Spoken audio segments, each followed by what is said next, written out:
something a little bit more noticeable happening in trauma. We come to a place where we say, I wasn't myself, as if we know who we are.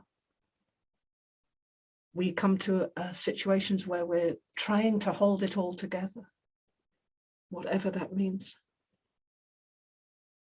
We come to situations where we feel totally, sometimes alienated and estranged, and as if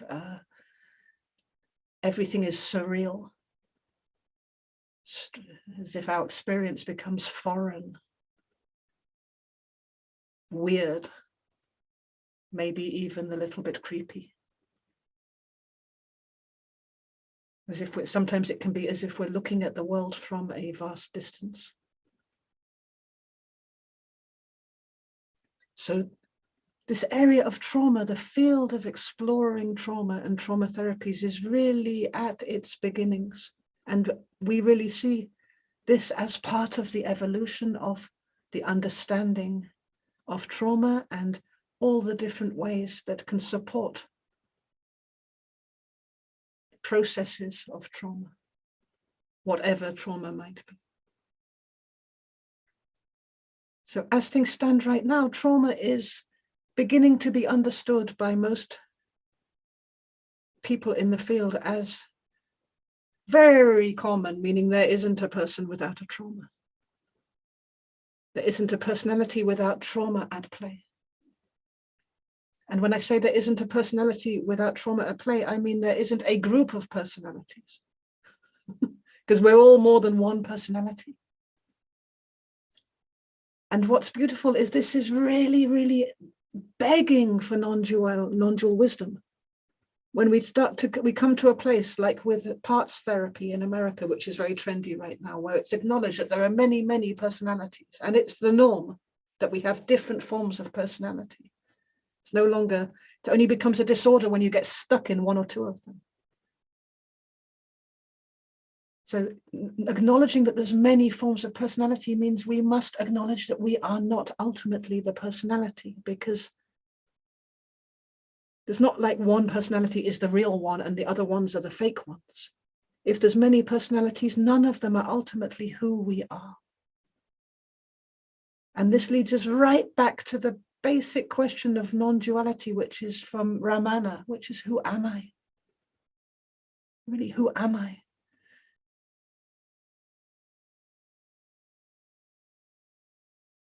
And often that's the first question that comes up in trauma. Who am I? I don't know who I am anymore.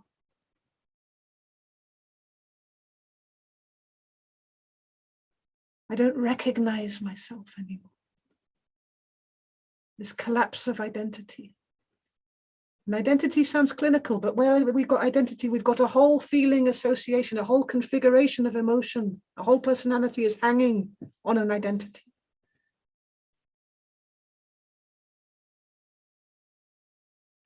So you can already smell how much non-dual therapy has work to do here with this question, who am I? Because who am I is a question which leads to our liberation from beyond the personality, because we're not ultimately the personality.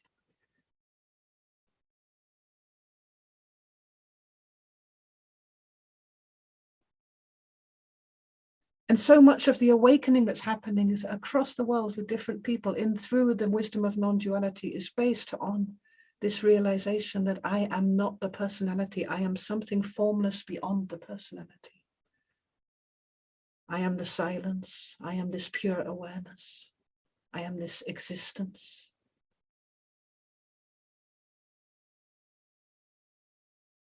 I am this life, this unconditional aliveness. I am this care.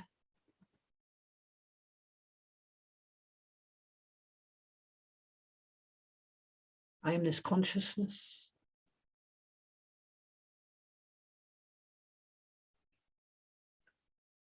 And over the past decade, with the kind of revolution in non-dual teachings and where they became more and more popular, that was seen as like the great liberation, to realize you're not the personality and you are more than that. You are pure consciousness.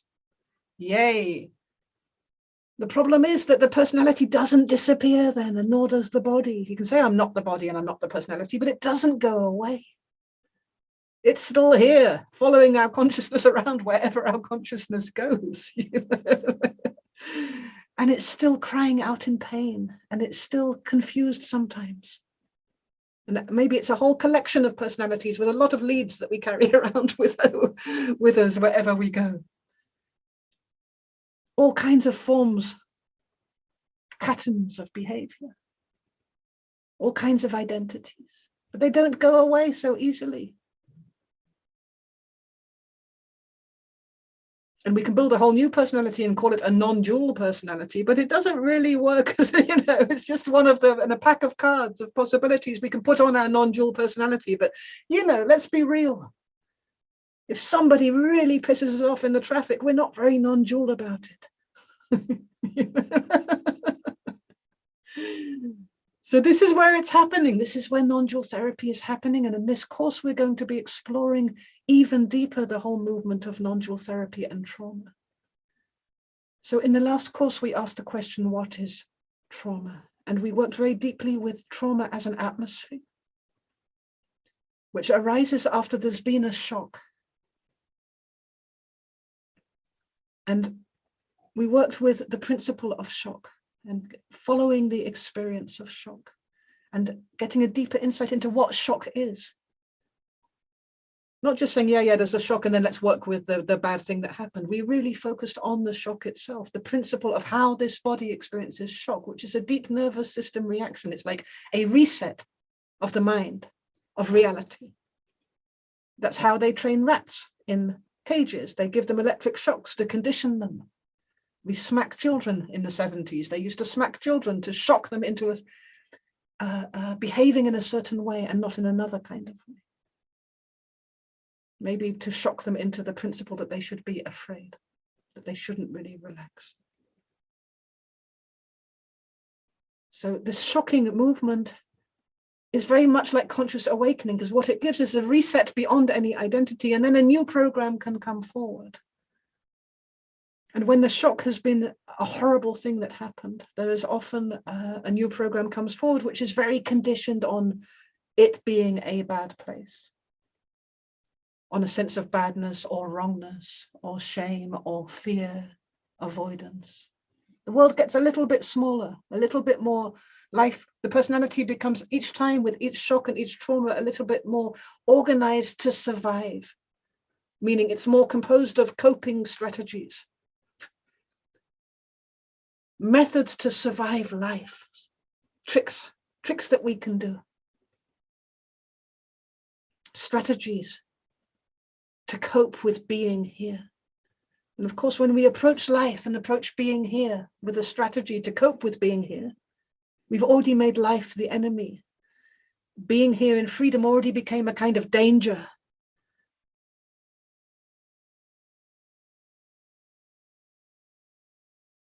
Life's already the enemy. We're already split from life because we're trying to survive it. The field of experience is no longer a playing field. It becomes more of a battlefield. It's not a field of pleasure. It's a field of not standing in the wrong place and having it explode in your face. It becomes hypervigilant,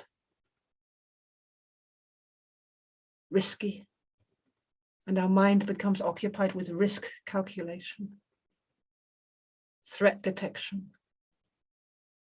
And often this risk calculation and this threat detection has a life of its own, and we don't even want to remember what it is that we don't want to ever happen, the big danger, the deeper trauma, the very thing that our whole personality is based on avoiding. We don't even remember what it is anymore. It becomes habituated. And then life takes on a kind of dullness and it slows down a bit. We feel unfree, almost happy sometimes.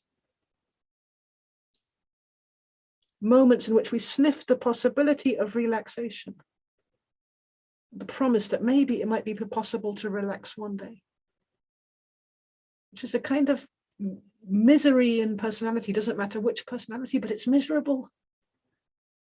It's not happy. And then on top of all of this, our conditioning is that the happiness is to be found in the personality. The relaxation is to be found in the personality. We will be fulfilled when the personality gets a certain position and we fill it up with something.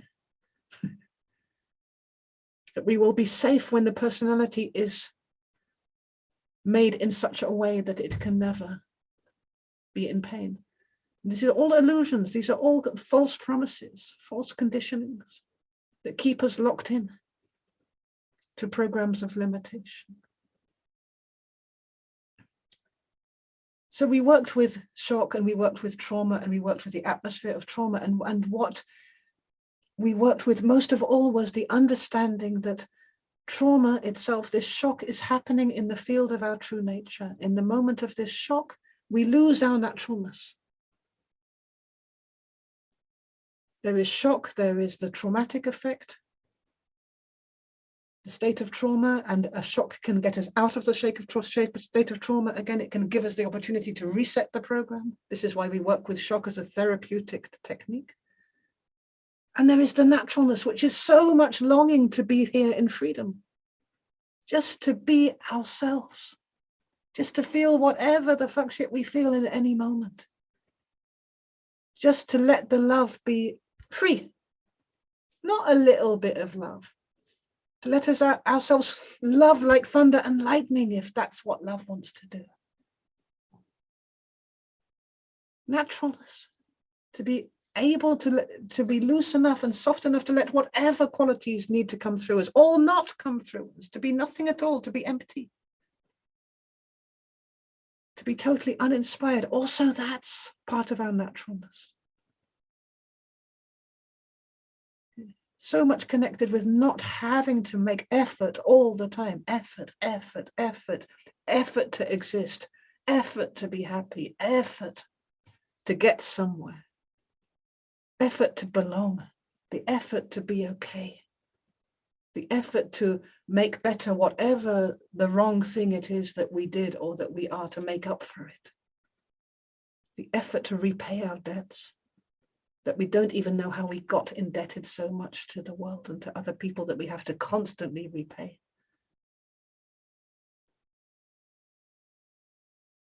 So naturalness is the thing. And of course, naturalness, when we use the word naturalness, and again, in this workshop, we're going to be deeply resourcing our naturalness. The natural movement of energy, irrespective of whether it's pleasurable or painful or good or bad. Nature itself. Naturalness, easiness, relaxation, permission, admission, soft awareness, all of this is what we're after. It's so vulnerable, and yet it's so very powerful when we begin to become it, because these qualities are qualities which can never get lost. They're outside of the survival game. So the triad which we work with trauma is trauma, shock, and naturalness. And now we're going to, in this workshop, in these 5 days, go even deeper into this triad.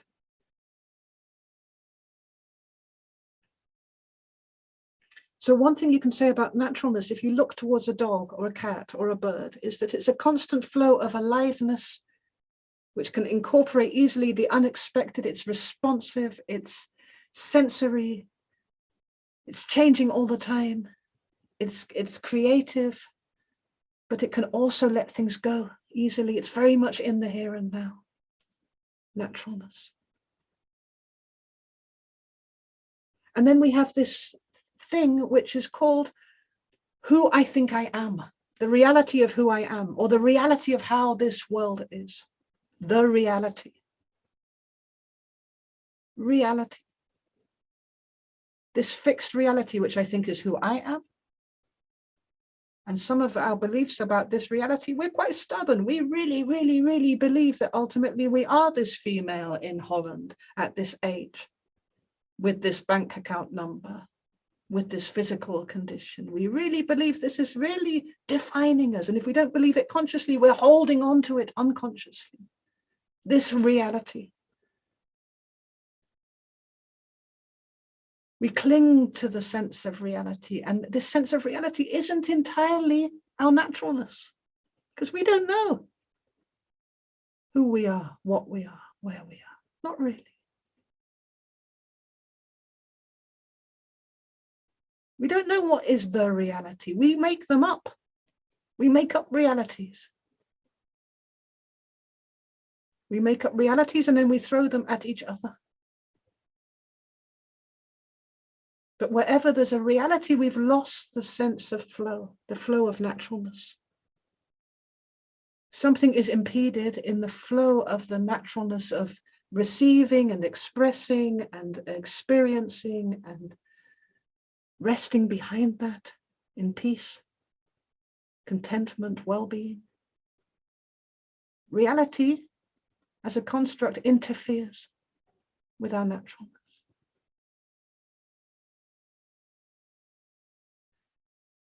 So this is interesting because that's non-duality. That's non-duality in a nutshell. Reality collapses, you become enlightened. And it's blissful, it's amazing, it's wonderful, it's unlimited. You're free of fear of death. Everything begins to work for you and not against you. But also in trauma, reality collapses.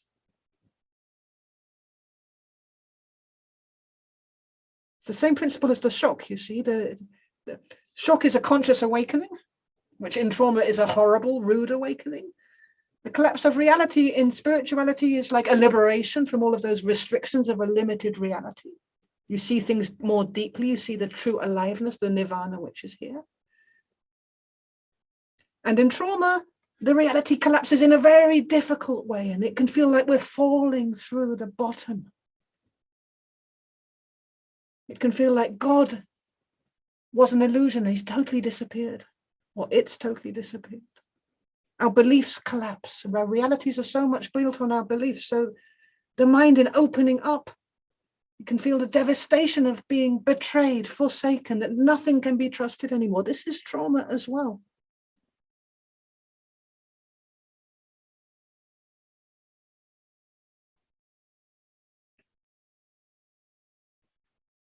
So what we're going for in these days is to find the resource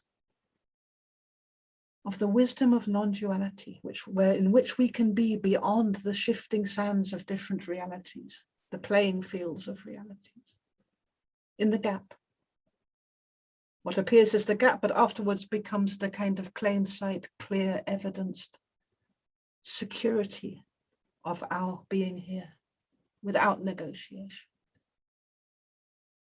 And from that place of strength, to be able to resource, to allow the liberation of the flow of information again through the personality, meaning the return of the different forms of personality to a more easy, relaxed condition where naturalness can happen, where there can be a flow, where there can be association, where one personality can talk to the other personality, where we can be out there, zoned out completely, and actually enjoy it. Not say, oh my God, I've got to get back in my body, I'm dissociated. Oh, whoops, I'm not okay. Bring in the psychiatrist. Now it's time for the medication. Now it's serious. Now suddenly I believe that this shit works. Give me a pill for my trauma. We want to get beyond that, at least here, where it's possible to come to even a dissociated place and relax and open up the senses to be nobody, nothing, nowhere. To see what's there then. Maybe it's curious. Maybe there's a care for this life.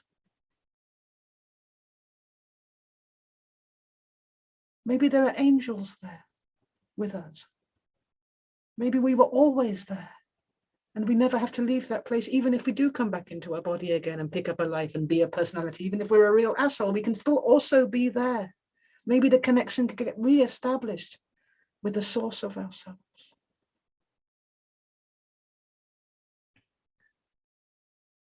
So one of the words we're going to hear a lot of in this course is dissociation. And it's another one of those words which we don't really know what it means.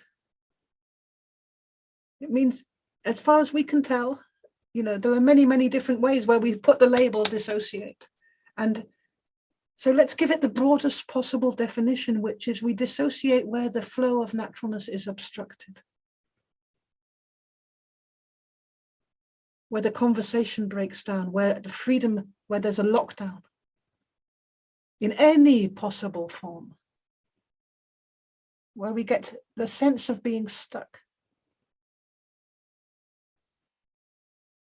Now, this is important because when we have a shock, and in the classical form, on the vertical of dissociation, let's say we go up and we're seeing now everything's happening like it's a movie down there, surreal and all of this. We are in a space where we've always been. There's no problem with being in that witness position. That witness position is what we're always teaching about in I Am Here, what the whole of non-duality is teaching about. Witness your life, witness your thoughts. But some people, when they go to the witness position, suddenly find themselves in a traumatized witness position because it's the same position and it associates with the last time they were in a witness position. You see how important this work is also for non-dual satsangs, to know how to deal with people when they meet the witness in a rude way, when the witness becomes the other witness. So when we're in that place of the witness, the only thing that's wrong or troubling or problematic, which you could call dissociation, is that we're not able to also be in our body. We're not able to also feel. We feel there isn't the freedom to move back. There's a kind of capsule of fear around it. There's an aversion towards taking any form at all.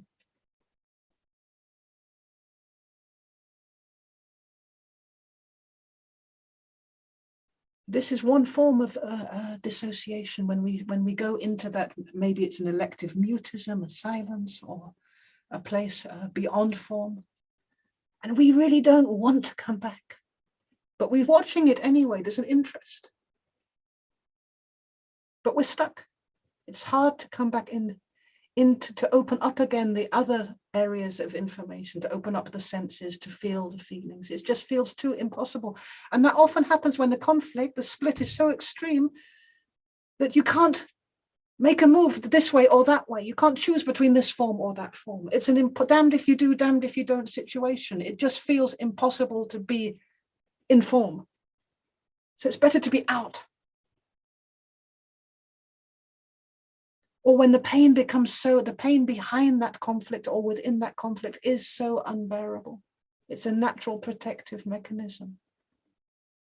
It's a protective mechanism, this movement of stay up there for a while, which comes with an energy of dissociation, and it's an energy which is quite anesthetic. It numbs. It's almost like a natural spiritual painkiller. It literally dissociates so that fragments of the self are not talking to other fragments of the self. It's like a fragmentation. And this is merciful, and it's not permanent.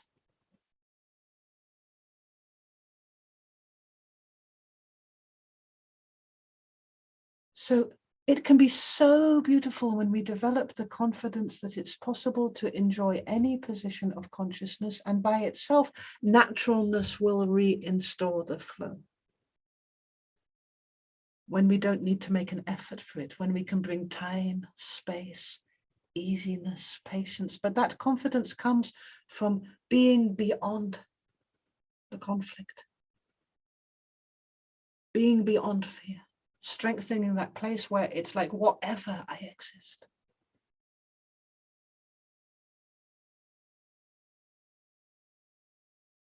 But this is such a dissociation, like this is such a natural movement. If I ask you to remember something that happened under the age of 5, if you all do that right now, you just remember something, an image from an image or a sequence of events from under the age of 5.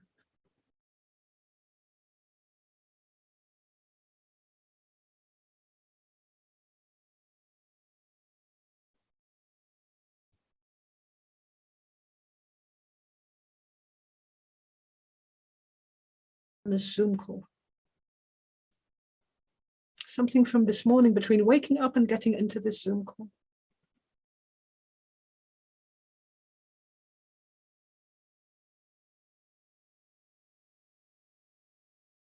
Okay, so in the switching from one memory to another memory, you went somewhere.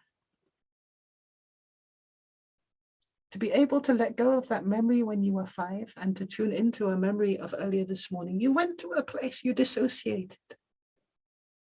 You dissociated and you reassociated. That's how natural it is. It's so much connected with our freedom of movement. It's so much part of our aliveness, about a part of what allows the big processing transformative vortex of our humanness to happen.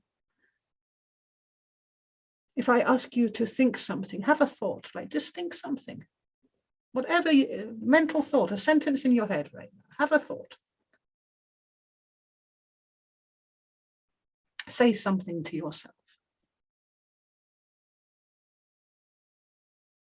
Okay, and now feel something. Remember what it feels like to be ashamed.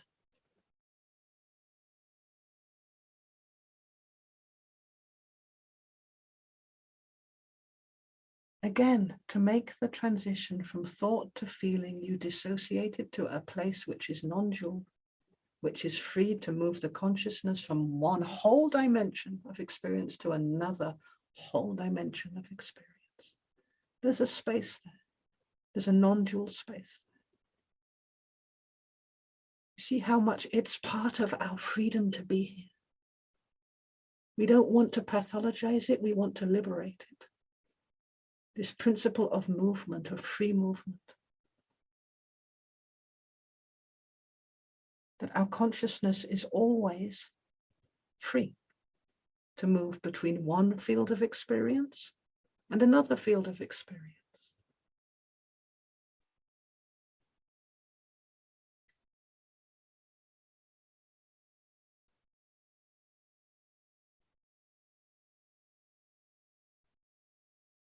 That our consciousness in its freedom of movement can also just be conscious of itself, and meaning resting in its own naturalness. And the consciousness has all of the resources, you see. So that means if we're in physical pain, our consciousness is free to go to a place of relaxation and comfort and sweetness in our imagination. And then it's free to come back to the place in the body which is in physical pain and to bring that comfort and reassurance, those energies of mercy, stillness, which can be so helpful in the process of carrying the more painful aspects of experience.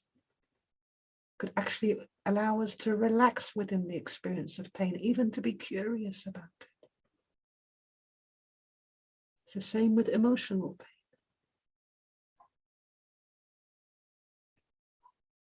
It means that if we have a personality, when we're down a trauma vortex, and we have a whole new reality set up, we went down the rabbit hole and we're in that position. We are betrayed and there is death. And that's the reality, and screw the world. And we're in that vortex.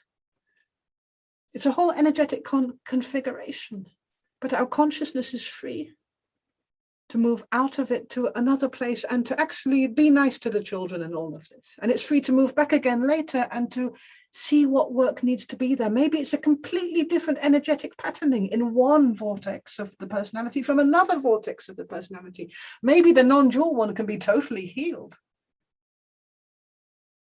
But when we're triggered and we go down the rabbit hole, it's a whole other energy work that needs to happen because the anger is repressed, the guilt is rampant.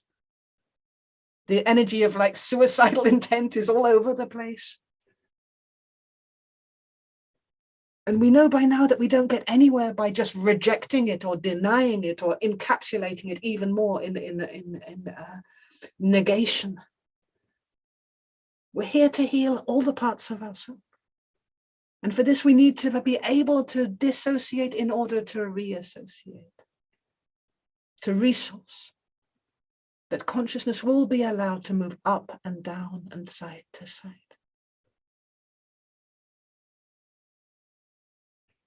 So in this workshop, in previous workshops of the Nondual Therapy modules, we very much focused on vertical and horizontal, but especially the horizontal plane. And in this workshop, we're moving much more into the vertical channel.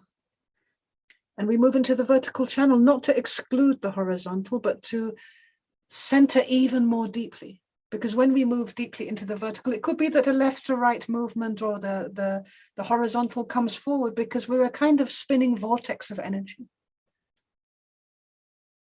But the vertical is very, very, very important in trauma, because when everything else breaks down, when we've burned all our bridges, when we are forsaken and we are totally alone, and it's between us and the universe, or us and death, us and physical, whatever the fuck this fucking life is, when we really burnt all down the horizontal, then there is this vertical movement where things can be released downwards and things can be released upwards. This is where in the 12-step program, the higher power comes in. Because a lot of alcoholics have burnt all the bridges. They've gone over all their own borders of what can be forgivable by their own ethics. They've hurt their children, they've hurt their parents, they've hurt themselves, they've wasted their life. There is no more forgiveness with the other person in the first instance. They cannot forgive themselves. So there is this vertical possibility that comes forward, where it's like between me and God, or me and the universe, or me and the reality, the real reality. The only thing I can feel is reality, which is sensing my feet on this earth, and this earth beneath my feet, and what on earth is earth? The reality of not knowing anything about this miracle of being physically alive. It gives such a reset as well. So we're going to work with the vertical dimension, and the vertical dimension is very much connected with time and eternity, the timeless and eternity. It's very much connected with stillness and the movement into eternity. So in such a way that time and all the different kinds of time, whether it's mental time or clock time or emotional time or physical time, or the time of the soul, the time of karma, the time of our learning, processing, all the different kinds of time can be free in their movement, in their naturalness. That's what the space of eternity gives. Eternity is not the same thing as infinity. In previous courses, we worked with the boundless, the horizontal plane, infinite space, spaciousness, and zero distance. Now we're working vertical with the eternal aspect of ourselves, that part of ourselves which is the same one. Whether we're in a state of trauma or in a state of bliss, whether we're 3 years old or 80 years old, whether we're fat or we're thin, whether we're male or we're female, whether we're happy or whether we're broken, there's always the same one, and time isn't passing there. Such a resource. Whether we're being born or whether we're dying, the same one. It's the same one in us, and it's the same one in each other. So we are all the same ones. There is a timeless connection here. Imagine the security that could bring to the social field to know that our being here as a group has a timeless component. We will never, ever lose each other from this dimension. Like beams of light, beams of stillness.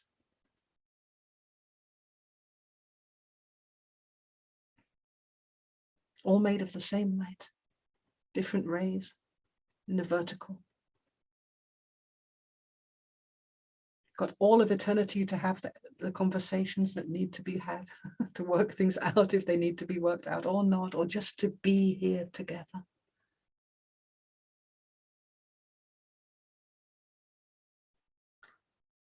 Okay, so that's a little bit of an introduction. Today we're working very much with the movie script of dissociation, the area of memory and imagination. Meaning, we're talking about I just add this last bit, we're talking about the natural flow, the flow of naturalness of impression. So often in trauma, you will see, for example, in the movie, which naturally flows from one scene to another, there's a freeze frame. For some of you, when you went back to remember when you were 5 years old, you will have got a still shot, not a movie. Something frozen. So there's a reason why we freeze frame movies. It's partly because there is stillness coming into that moment. We want to keep it forever and ever and ever. That look on our mother's face is recorded for eternity, and it is entirely still, which is beautiful. It's like eternally held in the arms of consciousness. The stillness of the frame, the still shot, the photograph. But at the same time, there was a beginning and a before and a causality, and it was part of the movement, and there was an afterwards, and there was a continuity, and there was a whole movie going through us, which continues to play on, of which we are now presently the outcome of that 5-year-old movie. We are the continuation of the movie. There's a natural flow there as well. So the freeze frame doesn't have to be, it can be held without it being held as a paralysis, being held in trauma, because it's dangerous for it to be free to move on to the next shot. Because the information hasn't yet been processed, which is there in that image. So there's an overwhelm and it freezes. So we are the movie makers. We have controls of the video player, if we're that old that we remember video players. We're in control of the smartphone with the press forward, pause, rewind. Video cassettes, what can you do? And we're going to work with that as an entry point to this whole reality playing field. And it is a playing field. So if we can default wherever it's possible, when we find ourselves coming into a heaviness or a sense of it being too much of a suffering, then if we can just take a little bit, either the attitude of curiosity or playfulness, curiosity, and maybe the most important of all is zero effort. Let it happen by itself. You don't need to make the effort. Just let it. Well-being is so strong, it will organize it for you. You don't need to control it.